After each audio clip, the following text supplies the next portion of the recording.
आदाब। हालात हाजरा के आज के शुमारे के साथ मैं रूबी निसा खान। आज के दिन के हवाले से मुझे फैज अहमद फैज साहब का ये शेर याद आ रहा है। वो चांद कह के गया था कि आज निकलेगा, वो चांद कह के गया था कि आज निकलेगा, तो इंतजार में बैठा हुआ हूं मैं सरे शाम से। यह है जादू खवातीन की शख्सियत का। Happy international women's day to all of you. Women's day highlights the cultural, political and socio-economic achievements of women. It also marks a call to action for accelerating the gender parity. लेकिन इसके बावजूद खवातीन का मय्यार और मर्तबा हमेशा खतरे में ही रहता है, क्योंकि उस समाज में खवातीन का मर्तबा बुलंद हो ही नहीं सकता जहां मर्दों की लड़ाई में गालियां खवातीन को दी जाएं। हमारे माशरे में नाक होती है बस मर्दों की। ये नाक कुछ ऐसी अजीब और गरीब होती है कि दूसरे की बहन को छेड़ने से ये नाक नहीं कटती है, बल्कि अपनी बहन छिड़ जाए तो नाक कट जाती है। वैसे ही दूसरी खवातीन का इस्तेसाल करने से, उनको एक्सप्लॉइट करने से या बड़ी बड़ी गलतियां करने से ये नाक नहीं कटती है। लेकिन अगर अपनी बहन या बेटी जरा सी भी गलती करे तो उनकी नाक कट जाती है। बहन का हिस्सा खा जाने से ये नाक नहीं कटती है, बल्कि बहन का हिस्सा मांगने से नाक कटती है। तो ऐसी नाक अगर गर्दन समेत ही काट जाए तो बेहतर है। Raise awareness against discrimination and gender bias and take action for gender equality. I am very overwhelmed today present our guests of today. We do have a COVID warrior. She is Tabassum Ara from district hospital Pulwama. Tabassum ji आदाब। बहुत बहुत इस्तकबाल आपका हमारे programme में। Thank you ma'am. इनके साथ ही तशरीफ फरमा है Sufi Sunobar. She is a social worker और सुनोवर जी एक लॉ स्टूडेंट भी है। Sunobar ji, a warm welcome to our programme and happy International Day to both of you. Thank you ma'am. Same to you. Same to you. Thank you very much. I would like to start with Tabassum Ara because you're a COVID warrior, a vaccinator. जिन दिनों ये drive start हो गया था तो एक नहीं कई सारी अफवाहें गर्दिश में थी। So how you motivated people for taking vaccine? कैसे उनको आपने मोटिवेट किया वैक्सीन लेने के लिए? जी बिल्कुल। सबसे पहले मैं आप सबका थैंक यू करना चाहती हूँ क्योंकि आज हमें वुमेन्स डे पे यहाँ पे बुलाया गया और हमें इस काबिल समझा, इसके लिए हम आपको मैम थैंक यू बोल रहे हैं। वेलकम। और मैम बात है कि वैक्सीनेशन की, तो 16 जनवरी 2021 में ये वैक्सीनेशन ड्राइव स्टार्ट हुआ। उससे पहले जो हमारे यहाँ पे जो ये एपिडेमिक जो बीमारी थी फैल गई, बड़े जोर से फैल गई और फिर लोग ही हम ही कह रहे थे, लोग कह रहे थे कुछ ना कुछ इसका निकलना चाहिए, कोई मेडिसिन निकलनी चाहिए, कोई वैक्सीनेशन निकलनी चाहिए ताकि हम बच जाए। तो उसके साथ ही हमारी कश्मीर में पहुंची वैक्सीन। तो 16 जनवरी हमें यहाँ वैक्सीन पहुंची, तो इनॉग्रेशन भी उसी टाइम हुआ। तो सबसे पहले मैंने जो वैक्सीनेशन हमारी जो ड्राइव स्टार्ट हो गई, तो ट्रायल जब स्टार्ट हो गई तो मैंने फ्रंट लिया अपने डिस्ट्रिक्ट में। तो साहब, भूकंप सुरक्षित मकान बनाने के लिए क्या खिड़कियों और दरवाजों का भी विशेष ध्यान रखा जाता है? जी हाँ, अगर आपका मकान भूकंप जोन 4 या 5 में है तो एक मंजिला इमारत की भारवाही यानी लोड बेयरिंग दीवारों में खिड़कियों और दरवाजों की लंबाई दीवार की लंबाई की तुलना में 50% तक ही रखें। 2 मंजिला इमारत की दोनों मंजिलों में ये 42% तक ही रखें और 3 मंजिलों में ये घटकर 33% रह जाएगी। घर सुरक्षित तो आप सुरक्षित। पढ़ता है, खेलता है, झूलता उछलता है, दौड़ता कभी कभी दौड़ कर आता है, आगे आगे बढ़ता है इंडिया, अमूल दूध पीता है इंडिया।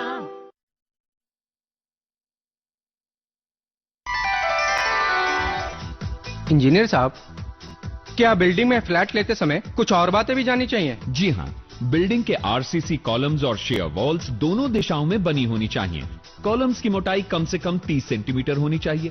इसके अलावा यह भी सुनिश्चित कर लीजिए कि एक स्ट्रक्चरल इंजीनियर द्वारा यह प्रमाणित हो कि वो बिल्डिंग नेशनल बिल्डिंग कोड 2005 के मानकों के अनुकूल बनाई गई है।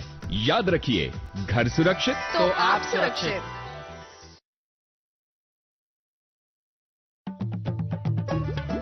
खुला दूं दूध फ्रेश, बस फ्रेश नहीं है बेस्ट। पूछो सवाल नया, पूछो अब सेफ है क्या? हाँ ये नहीं सोचा, अरे पैकेट दूध सेफ सबसे, खुले दूध को बंद कर अब से। चल रहा है खुला कब से, खुले में नहीं सेफ की गारंटी। पैकेट है टेस्टेड फॉर क्वालिटी, ये आया अमूल डेयरी से। बंद करती हूँ इसे अभी से। अमूल ताजा है 4Q क्वालिटी टेस्टेड, यानी पौष्टिक पशु आहार, क्वालिटी की जांच, अत्याधुनिक प्रोसेसिंग और बेस्ट क्वालिटी पैकेजिंग। पैकेट दूध सेफ सबसे, खुले दूध को बंद कर अब से। अमूल दूध पीता है इंडिया। मैं तो मेरा फर्स्ट डोज अपने डिस्ट्रिक्ट में हुआ उस दिन। उसके साथ साथ हमारा प्रोसीजर था कि हमें पहले हेल्थ वर्कर्स को देना था, उसके बाद फ्रंटलाइन वर्कर्स को देना था। और सारी इसमें जो हेल्थ वर्कर भी इसमें भड़क गए कि वैक्सीन में कुछ अजीब सा है, रूमर्स फैल गए। जैसे वो न्यूज़, वो साइंटिस्ट आया था कि उसने वो न्यूज़ फैला दी कि इनफर्टिलिटी हो जाएगी। बहुत सारी चीजें, बहुत सारी चीजें बोली जाती। तो हमें जैसे कि हमें हमारे साथ हमारे डॉक्टर साहब थे, फीमेल डॉक्टर साहब थे। कई लोग तो कह रहे थे कि लाइफ स्पैन कम हो जाएगा। बिल्कुल एग्जैक्टली, 2 इयर्स के बाद डेथ हो जाएगी। तो बहुत कुछ सुनना पड़ा हमें। सबसे पहले हेल्थ वर्कर्स से भी सुनना पड़ा, क्योंकि हम उनके पास नॉलेज थी इस किस्म की कि ये खाली रूमर्स है, बट किसी ने नहीं समझा। और इसमें मुझे बहुत बड़ा रोल करना पड़ा, मोटिवेशन का रोल मेरा बहुत बड़ा रहा और हेक्टिक भी मेरा जॉब रहा। तो मैं दिन में, अगर मैं सुबह 9 बजे जाती थी अपनी ड्यूटी पे, तो 1 बजे तक मुझे एक सेक्शन में मैं जाती थी, एक सेक्शन में मोटिवेशन के लिए। मोटिवेशन करके मैं अपने साथ अपने एम्प्लॉयज़ को लाती थी, मोटिवेट करके मैं सबको अपनी मिसाल देती थी। मैं भी एक अनमैरिड लड़की हूँ, मैंने खुद को किया वैक्सीनेट। चलो मैं पहले हूँ, उसके बाद तो आए हमारे फ्रंट में ये जो हेल्थ वर्कर्स है, माशाल्लाह वो मैंने कंप्लीट कर दिया अपने डिस्ट्रिक्ट में। जो great job, really great job. तो उसके बाद हमारे फ्रंट लाइन वर्कर्स थे, अल्हम्दुलिल्लाह वो भी मैंने कंप्लीट कर दिया 100%। तो सिटीजन भी हमारा, उसके बारे में बात करेंगे। पहले सुनोबर से बात करते हैं। Sufi Sunobar, you're a social worker, what's your main focus as a social worker? Ma'am, focus is on health, education and livelihood for women and girls, and action लेना चाहते हैं जो वायलेंस जहाँ कहीं भी हो जाए अगेंस्ट वुमेन और गर्ल। तो बहुत सारी चीज़ें अभी तक की है इस पे और आगे भी करना चाहते हैं। तो एज अ टीम बहुत सारे वॉलंटियर्स हमारे साथ जुड़ जाते हैं और आगे भी हम एक्सपेक्ट करते हैं कि और लोग हमारे साथ जुड़ जाए, बिकॉज कश्मीर एक ऐसी जगह है जहाँ सोशल एक्टिविस्ट की मुझे लगता है बहुत ज़्यादा ज़रूरत है। बिकॉज लोग तो अवेयर है, एजुकेटेड भी है, बट उनको इम्प्लीमेंट करना अच्छा नहीं लगता। बिल्कुल। But simultaneously you are a law student also, you are pursuing law. Yeah so what about your parents and their support? उन्होंने आपको इजाजत दी क्योंकि आप स्टूडेंट है, तो इस support of parents is very important. Yeah support of parent is very important. आप अगर कहीं भी देखेंगे किसी भी फील्ड में अगर कोई भी बच्चा जाएगा, उसको सपोर्ट की बहुत ज़रूरत होती है, फिर चाहे वो लॉयर हो, इंजीनियर हो, डॉक्टर हो, किसी भी शोबे में, तो उसको एक पेरेंट्स का सपोर्ट बहुत ज़रूरी होता है। तो बिकॉज अगर पेरेंट्स का सपोर्ट होगा, आई थिंक तभी इंसान एक्सप्लोर कर सकता है, तभी इंसान चीज़ों को देख सकता है, प्रैक्टिकल फील्ड में जा सकता है, ऐसे प्रैक्टिकली चीज़ों को ऑब्जर्व कर सकता है। तो I think real education is जो आप बाहर सीखते हैं, जो आप बाहर करते हैं। बस जो किताबों में इंसान पढ़ता है वो तो वहीं रह जाता है डिग्री पे ही। तो जो इंसान बाहर ऑब्जर्व करेगा, जो इंसान किसी के काम आएगा, I think that is a real education. बिल्कुल सही। तबस्सुम जी, आपने कहा कि आपने लोगों को मोटिवेट किया वैक्सीनेशंस लेने के लिए, लेकिन जहां तक लॉकडाउन पीरियड का ताल्लुक है, it was not so easy. आपने खुद ही कहा कि आप एक अनमैरिड लड़की हैं, तो इसमें टाइमिंग्स का भी क्या पता, सुबह शाम दिन रात। तो लॉकडाउन के दौरान आपने कैसे ये कर पाई, ये टारगेट को आपने कैसे पूरा किया? हमारा जो वैक्सीनेशन ड्राइव चल रहा था वो हमारे इंस्टीट्यूशंस में ही चल रहा था। जहाँ पे सब सेंटर था वहाँ पे स्टार्ट हुआ, पीएससी था, एनटीपीएससी था, हमारा डिस्ट्रिक्ट हॉस्पिटल था। तो हर एक जगह पे हमारी मेडिकल टीम लगी हुई थी, तो हर एक जगह पे वैक्सीनेशन हो रहा था। तो उसके बाद मेरी जो ड्यूटी है मेरे डिस्ट्रिक्ट हॉस्पिटल में, वो टाउन में ही आता है। तो उसमें क्या हुआ, जैसे हमें लगा कि लॉकडाउन पूरी तरह से था, तो आगे किसी को नहीं छोड़ते थे, तो मैंने खुद वॉलंटियरली एक फ्रंट लिया मैंने अपने हायर अथॉरिटी से मैंने बात की, तो एक दिन हमने एक वैक्सीन ड्राइव लिया, क्योंकि उसमें सबसे पहले हमारा AEFI का ख्याल रखना होता है।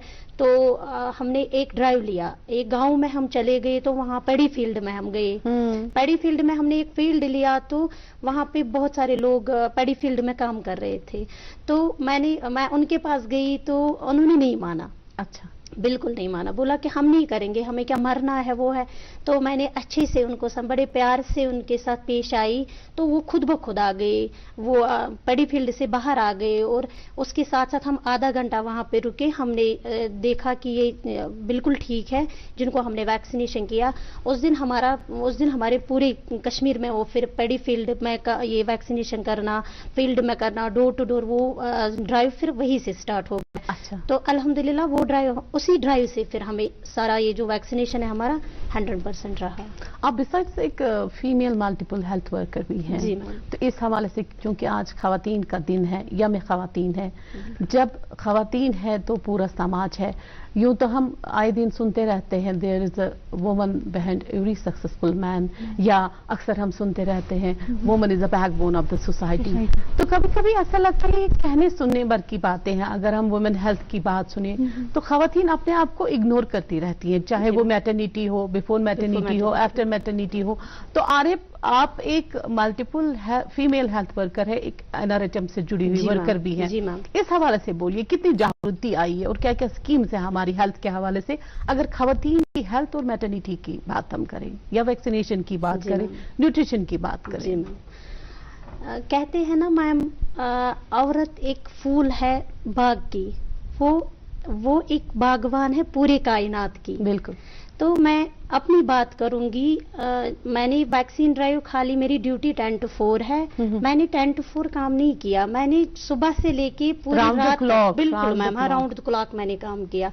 उसमें क्या हुआ कि आधे हमें बोलते थे हमारे जो बंदे हैं घर के, वो 10 बजे पहुंच जाएंगे घर, वो कहीं दूर है। हमने हौसला ना उनका छोड़ा, ना अपना हौसला छोड़ा। हम 10 बजे फिर से उनके घर गए, 10 बजे गए उनके घर। और मैं अपनी बात करूंगी, मैं वहां पहुंची मैं वैक्सीन करने फॉल फ्लंग एरिया में, कहीं पे भी जहाँ पे नामुमकिन था, बिल्कुल हाँ, जहाँ पे पूरा नामुमकिन था कि यहाँ पे वैक्सीनेशन, जैसे कि हमारे बाहर के लोग हैं यहाँ पे।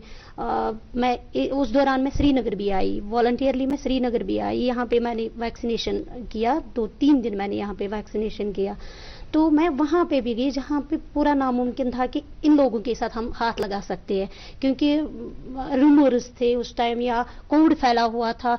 दूर से हम अपने जो हमारे साथ काम कर रहे थे उनसे भाग रहे थे कि कहीं इसको मत होगा। और मैं उनके पास गई जिनके पास 100% मुमकिन था कि ये पॉजिटिव होंगे। बट मैंने कभी ये नहीं सोचा कि मैं इनके साथ, अगर मैं गई वैक्सीन करने तो मैं इन्फेक्ट हो जाऊंगी, ये मैंने कभी नहीं छोड़ा।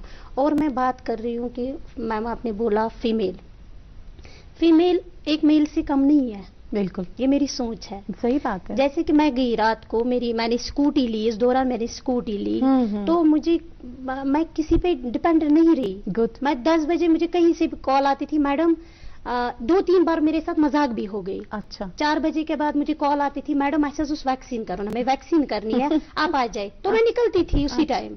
एक दिन मैं 12 बजे घर पहुंची। बट मेरी पेरेंट्स जो है, मेरी फैमिली जो है, अभी सोफिया मैम बात कर रही थी इस बारे में कि पेरेंट्स का सपोर्ट होना चाहिए।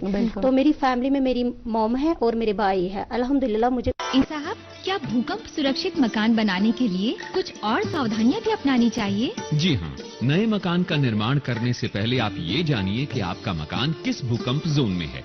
भूकंप आने पर दीवारों में दरारें न आएं, इसके लिए खिड़की और दरवाजों के प्लिंथ लेवल और लिंटल लेवल में भूकंप पट्टी अवश्य लगवाएं। साथ ही दीवारों के हर कोने और जोड़ पर खड़े सरिये भी चिनवाएं। तो समझे आप, घर सुरक्षित तो आप सुरक्षित। गुड्डी, किससे चैटिंग चल रही है? मामा, नो शेयरिंग। कोई स्पेशल?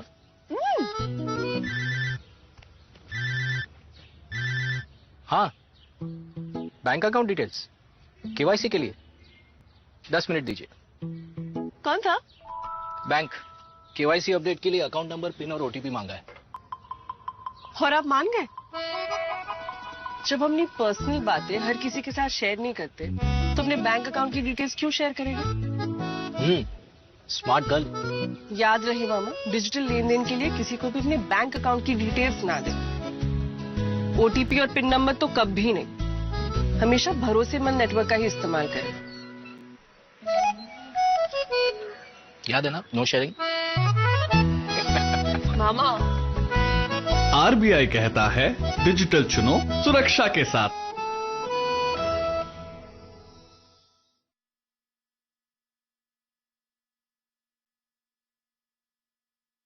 साहब, भूकंप सुरक्षित मकान बनाने के लिए क्या खिड़कियों और दरवाजों का भी विशेष ध्यान रखा जाता है? जी हाँ, अगर आपका मकान भूकंप जोन 4 या 5 में है तो एक मंजिला इमारत की भारवाही यानी लोड बेरिंग दीवारों में खिड़कियों और दरवाजों की लंबाई दीवार की लंबाई की तुलना में 50% तक ही रखें। 2 मंजिला इमारत की दोनों मंजिलों में ये 42% तक ही रखें और 3 मंजिलों में ये घटकर 33% रह जाएगी। घर सुरक्षित तो आप सुरक्षित। अल्हम्दुलिल्लाह मुझे उनकी तरफ से बहुत ज्यादा सपोर्ट मिला है, तो उस हवाले से मैंने ये 100% काम करके दिया अपने डिपार्टमेंट। माशाल्लाह माशाल्लाह। सुनो, बस जब हम सोशल वर्क की बात करते हैं तो मेरी नजरों के सामने मदर टेरेसा का वो एक अच्छी सी तस्वीर आ जाती है। लेकिन जैसे कि बाकी सेक्टर्स में जो तादाद है खवातीन का वो कम है, लड़कियों का, तो सोशल वर्क में भी बहुत कम है। क्योंकि आप एक स्टूडेंट है, लॉ परस्यू कर रही है, तो कैसा ख्याल आया आपको सोशल वर्क करने का? बेसिकली मैम, मुझे पहले से ही था कि मैं सोशल एक्टिविस्ट बनूं और मैं इसमें जाऊं, तो बहुत सारे लोगों ने बोला कि इसके लिए आपको यू नीड डिग्री एंड आपको एक अच्छा एक्सपीरियंस होना चाहिए। बट मेरे पेरेंट्स अल्हम्दुलिल्लाह ऐसे थे कि उन्होंने कहा कि नहीं, आप जो अपनी डिग्री है वो अभी आप कंटिन्यू करो एंड उसके साथ जो भी आपका है कि आप सोशल एक्टिविटीज़ वगैरह करो, तो उसमें भी धीरे धीरे इंडल्ज हो जाओ। And then I started. और बहुत सारे ऐसे लोग रास्ते में मिले कि नहीं, ये ठीक नहीं है। आप किसी के घर जाते हैं, आप किसी ख्वातीन से ऐसे डायरेक्ट बात करते कि क्या आप डोमेस्टिक वायलेंस के शिकार है, क्या आप कोई जुल्म सह रहे हैं, तो ठीक नहीं है। लोग मे बी आप पे ऐसा समझे कि आप एक गलत काम कर रही है और आप उन्हें उकसा रही है, तो ऐसा कुछ हो गया। बट धीरे धीरे जब लोगों ने ऐसे स्टार्ट कर दिया और मेरी हिम्मत जो है वो ज्यादा बढ़ गई कि नहीं, अब तो मुझे ये काम करना ही करना है, एक चेंज तो लानी है सोसाइटी में। एंड उसके बाद कुछ मेरे फ्रेंड्स थे, आज वो भी सोशल एक्टिविस्ट है और उनकी अपनी अपनी एनजीओज है, और धीरे धीरे ऐसे ही स्टार्ट हो गया कि लड़कियां अब ज्यादा से ज्यादा सोशल एक्टिविस्ट बन गई। और ऐसा नहीं है कि अगर आप लॉ स्टूडेंट है या डॉक्टर है, इंजीनियर है, तो आप उसके साथ और कोई काम नहीं कर सकते हैं। एक्सप्लोर करना बहुत जरूरी है। ऐसा नहीं है कि आप एक ही जगह पे है, आपने एक प्रोफेशन चूज किया है एंड उसके बाद आप कोई जो आपका पैशन होगा आप उसको चूज नहीं कर सकते। बेटर है कि अगर हम दोनों चीजों को सीख जाए बैलेंस करना। तबस्सुम जी, जब हम बात करते हैं समाज की, सोसाइटी की, तो मर्द जो है वो कंप्लीटली मुकम्मल तौर पर एक औरत पर निर्भर रहता है। Man are taking refuge in woman, वो चाहे उसकी माँ हो, नानी दादी हो, बीवी हो, महबूबा हो, साथी हो, इसी से रिफ्यूज लेता है जब उदास होता है। लेकिन फिर जब औरत के साथ वो रिटर्न में उसको क्या देता है, कितनी ज्यादा एक्सप्लॉयटेशन और इस्तेसाल। अगर हम अपने समाज की बात करें, इस हवाले से आप क्या कहना चाहेंगी?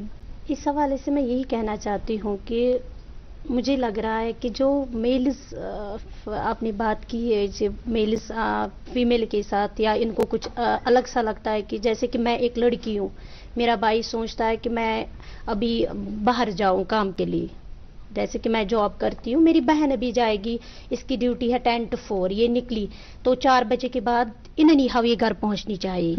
पता नहीं कहाँ गई, क्या कर रही है, वो वहां पे क्या चल रहा है, गाड़ी मिली, मार्केट में कुछ मत हुआ, या किसी के घर गई तो पता नहीं, हम जैसे कि हम गए रात को घर गए, पेशेंट्स के घर गए, उनके साथ अच्छे से काम किया, या हमारे पॉजिटिव नहीं कर रहे थे, उनको आइसोलेट कर रहे थे, पता नहीं उनको क्या बोलेंगे, या रास्ते में मत इनको, ये मैं बोल रही हूँ कि अपनी मेरी जो थिंकिंग है मैं बोलूंगी कि मुझे नहीं लग रहा है कि ऐसा सोचना चाहिए।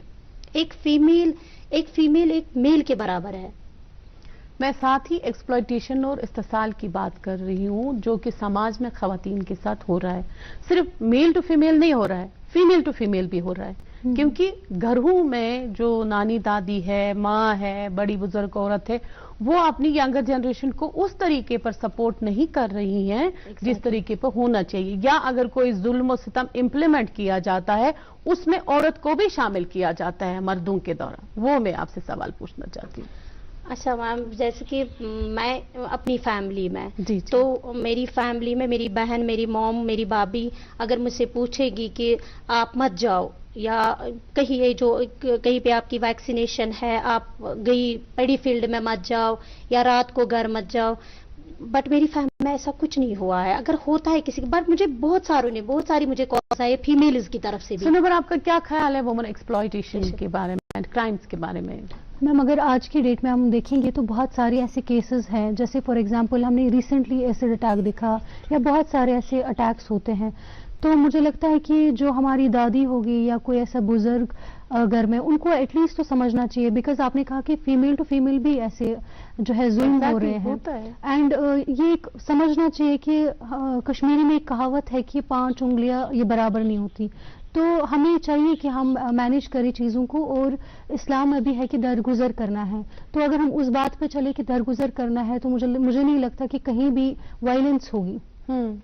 एंड हस्बैंड एंड वाइफ के बीच जो आजकल ज्यादा है कि मारपीट शुरू, फिर चाहे वो कितने ही डोमेस्टिक वायलेंस या फिर कितने ही वो पढ़े लिखे हो, तो मुझे लगता है इसका पढ़े लिखने से या अनपढ़ होने से तो कोई फर्क नहीं है। बिकॉज अगर उसने ऐसा कोई कमेंट किया फिर तो उसके पढ़ने लिखने का कोई फायदा नहीं है। एंड आई थिंक लड़कियों को भी चाहिए कि एटलीस्ट वो अपने जो स्पाउस होगा उनको समझे और उनके जो बीच में वो जहालत या बच्चों पेरेंटल डिस्प्यूट होता है जिसमें बच्चा बेचारा शिकार हो जाता है, तो एटलीस्ट उनके बारे में, उन चीजों के बारे में सोचना है। बिकॉज मुझे लगता है डोमेस्टिक वायलेंस इन चीजों की जड़ है, जहां आप देखेंगे बच्चा भी एक तरह से तनाव का शिकार हो जाता है, एक लेडी जो है वो भी तनाव का शिकार हो जाती है, फिर चाहे वो प्रेग्नेंट हो या प्रेग्नेंट ना भी हो, तो वो एक हामला औरत के लिए वो उस दौरान पे ये तनाव, ये घर पे तनाव होना एक बहुत ही एक उस पे इम्पैक्ट डालता है, जहां वो सोसाइटी में रहने के काबिल नहीं रहते हैं। What about our laws are not so satisfactory as far as crime against women is concerned, because you are a law student. Yeah, ma'am.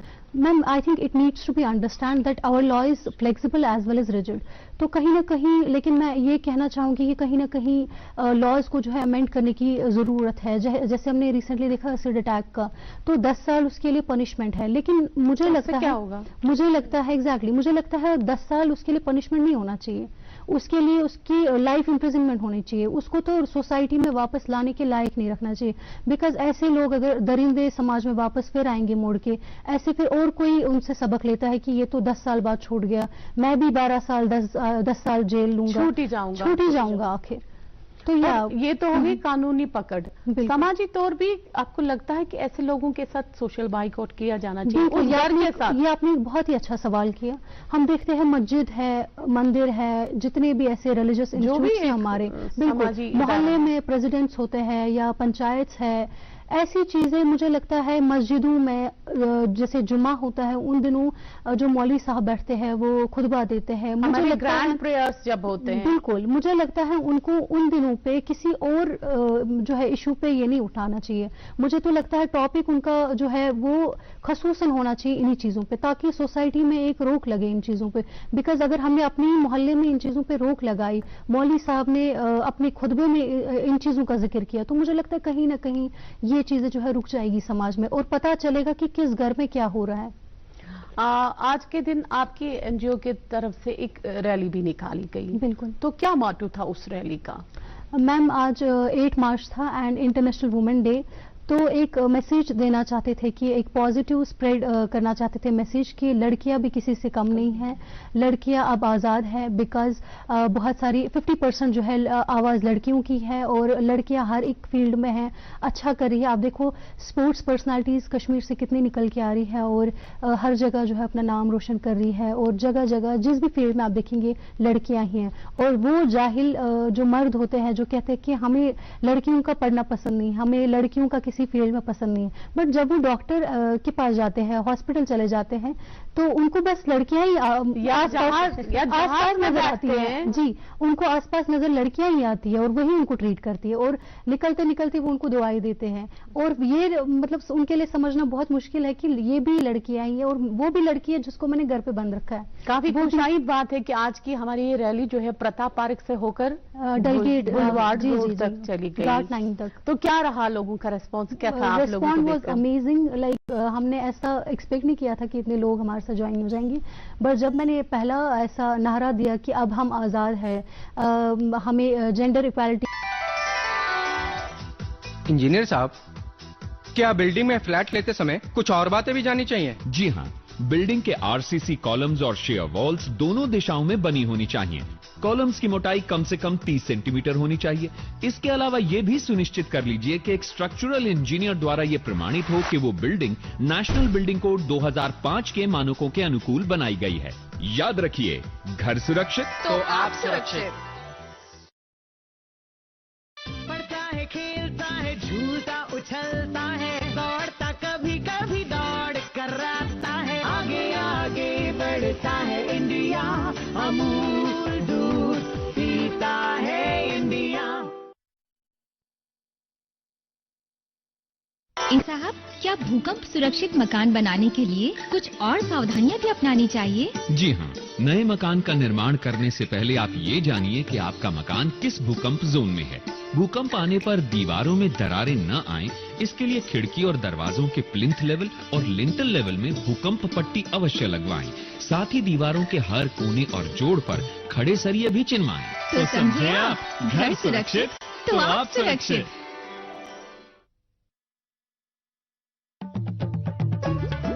खुला दूध फ्रेश, बस फ्रेश नहीं है बेस्ट।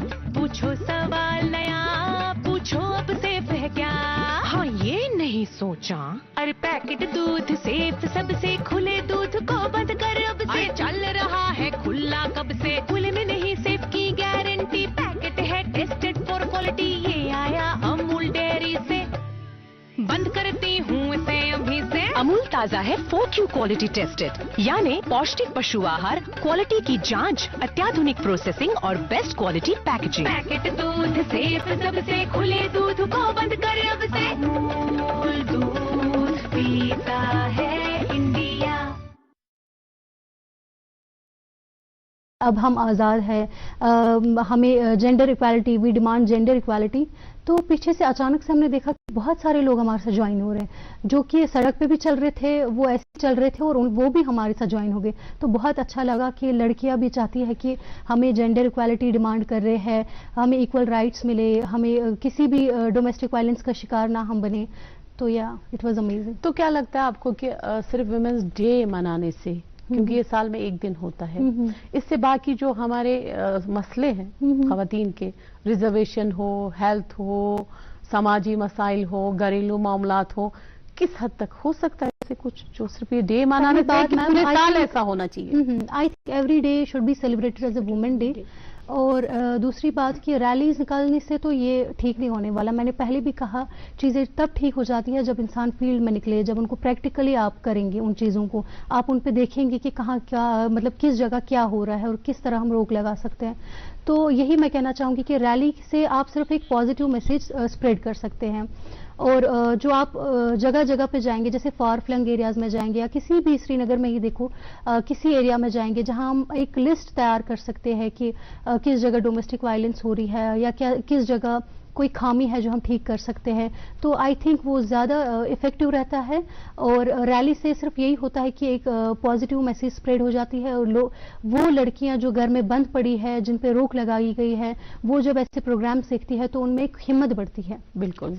तबस्सुम जी, आप वाकई शाबाशी के हकदार हैं, क्योंकि आपने जो वैक्सीनेशन टारगेट था ना सिर्फ वो 100% पूरा किया, बल्कि you have maintained a higher record even, जिसके लिए आपको दिवकम सब की तरफ से और डीसी साहब जो डीसी पुलवामा है उनकी तरफ से भी सर्टिफिकेट वगैरह इनाम दिया गया। इस बारे में बताइए।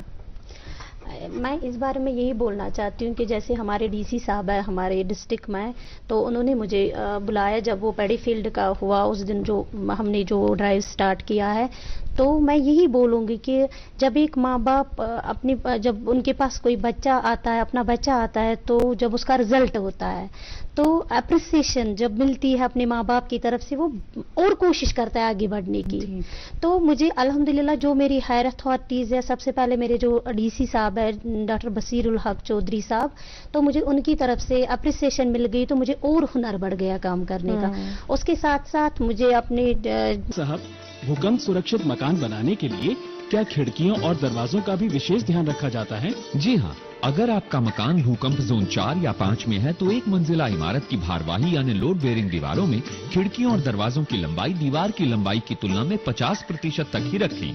2 मंजिला इमारत की दोनों मंजिलों में ये 42% तक ही रखें और 3 मंजिलों में ये घटकर 33% रह जाएगी। घर सुरक्षित तो आप सुरक्षित। आज नए भारत की प्रगति देश के कोने कोने को छू रही है, लेकिन क्या आप जानते हैं कि इस प्रगति को गति कहां से मिल रही है? ये आपका आयकर ही है जो इस प्रगति को नई ऊर्जा प्रदान कर रहा है और विकास की विभिन्न योजनाओं को सार्थक बना रहा है। तो आगे बढ़िए और अपनी जिम्मेदारी निभाइए।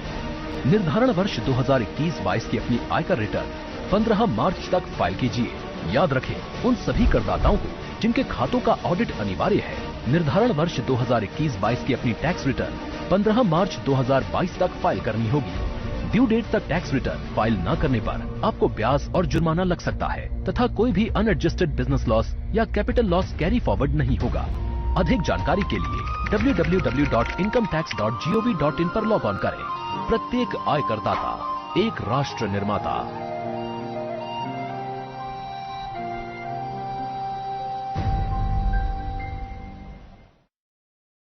अपने डायरेक्टर साहब जो है, हेल्थ डायरेक्टर जो है, फैमिली वेलफेयर के डायरेक्टर साहब है, उन्होंने मुझे अवार्ड दिया, तो मुझे और हौसला बढ़ गया काम करने का। मैंने इसलिए ये नहीं सोचा कि मैं काम कर रही हूँ और मुझे अवार्ड मिलेंगे, बट यही बोलूंगी कि जब अपने बड़े जो अपने से बड़े होते हैं वो हमारे सर पे हाथ रखे तो हौसला बढ़ ही जाता है काम करने का। Sunobar, how gender equality is possible? अगर आपका व्यू ले लें, क्या लगता है? I think ma'am gender equality तभी पॉसिबल है जब हम अपने घर से स्टार्ट करेंगे कि हमारे घर पे भाई बहन होता है। हमें स्टार्ट करना चाहिए कि जो आप लड़के को बोल रहे हैं कि हम आपके लिए ये चाहते हैं, आपको चाहिए कि आप वो लड़की के लिए भी चाहो। बिकॉज अगर आपने ऐसा सोचा कि वो लड़की ये चीज मैं अगर लड़की को दे सकता हूँ, ये हक अगर उसको दे सकता हूँ तो लड़की को नहीं दे सकता हूँ, तो कहीं ना कहीं वो लड़की जो है दब जाती है, खुद कमजोर समझती है और वो ऐसे स्टेप्स लेती है जो फिर सोसाइटी के अगेंस्ट हो जाते हैं। तबस्सुम जी, आज के दिन के हवाले से क्या मैसेज देना चाहेंगी पूरी सोसाइटी को और खवातीन को? मेरी मैसेज यही रहेगी कि जैसे अभी सोफिया मैम ने बोला कि हम आज़ाद है, अब कोई रोकथाम नहीं है। जैसे कि किसी फील्ड में काम करना, जैसे हमारे एनजीओज है उसमें हमारी फीमेल्स काम कर रहे हैं, कोई सेंटर प्राइवेट सेंटर खुले हैं या हॉस्पिटल्स में काम कर रहे हैं, कहीं किसी भी डिपार्टमेंट में, एक फीमेल घर से यही सोच के निकलना चाहिए कि मैं एक मर्द बन के निकल रही हूँ, मेरे ऊपर जो काम थामा गया है मैं 100% करके दूंगी। कभी ये नहीं रखना चाहिए कि मैं एक फीमेल हूँ और वो चिढ़ जाती है कि फीमेल हूँ, ऐसे नहीं निकल सकती हूँ, वैसे नहीं निकल सकती हूँ, मेरा मेल के साथ है उठना बैठना, ये नहीं कर सकती हूँ। मेरी यही मैसेज रहेगी हर एक फीमेल को, हर एक जो घर में बैठी है, जो घर के बाहर जाती है काम के लिए, किसी भी काम के लिए, उनसे यही मेरी रिक्वेस्ट है कि मर्द बन के काम कीजिए फील्ड में। Sunobar ji, what's your message for today's women's day? जैसे इन्होंने कहा कि मर्द बन के बाहर निकलना है, आई थिंक हमें अपने ही जेंडर में रह के काम करना है, मर्द नहीं बनना है। बिल्कुल, हमारा जो जेंडर है वो सक्षम है अपने आप में, बिल्कुल हमें उसी में काम करना है। बिकॉज अगर हमने इस मैन को डोमिनेंट और बना दिया कि हमें मर्द की तरह काम करना है, मर्द नहीं बनना है, हमारा अपना जेंडर काफी है। काफी है, बिल्कुल हमारा अपना जेंडर काफी है। तो हमें चाहिए कि हम अपने जेंडर को एक डेवलप करें, निखारें, क्योंकि हम, मुझे लगता है, बहुत ज्यादा पावरफुल है। बिकॉज लड़की हमेशा घर भी संभालती है, उसको अपना आप भी संभालना है, उसको अपनी पढ़ाई भी संभालनी है, उसको अपना पैशन भी संभालना है। तो मुझे लगता है लड़की से ज्यादा पावरफुल नहीं है कोई। एंड लड़कियां बहुत कुछ कर सकती है, लेकिन जरूरत है कि सपोर्ट करें उन्हें ज्यादा से ज्यादा। और जेंडर इक्वालिटी की अगर बात करें तो जहां भी जिस भी फील्ड में लड़कियां काम कर रही है, तो जो उनके बॉस होते हैं जिस भी कंपनी में है, तो अक्सर बेशतर मैंने देखा है कि लड़कियां ऐसे कंप्लेंट करती है कि हमें वो इंसेंटिव्स नहीं मिलते जो वहां लड़कों को मिलते हैं। तो चाहिए कि उनको इक्वली वहां ट्रीट किया जाए, सो दैट कि उसको ऐसा फील ना हो कि मैं कहीं और ही प्लैनेट से आई हूं। तबस्सुम जी, आपका बहुत बहुत शुक्रिया हमारे प्रोग्राम में पार्टिसिपेट करने के लिए। और सूफी सनोवर, आपका बहुत बहुत शुक्रिया। And really again and once again happy international women's day to both of you. Thank you very much. Imagine a gender equal world, a world free from bias, stereotypes and discrimination, world that diverse, equitable and inclusive, a world where difference is valued and celebrated.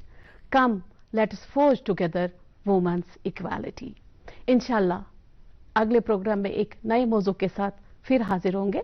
जब तक के लिए खुदा हाफिज नासिर।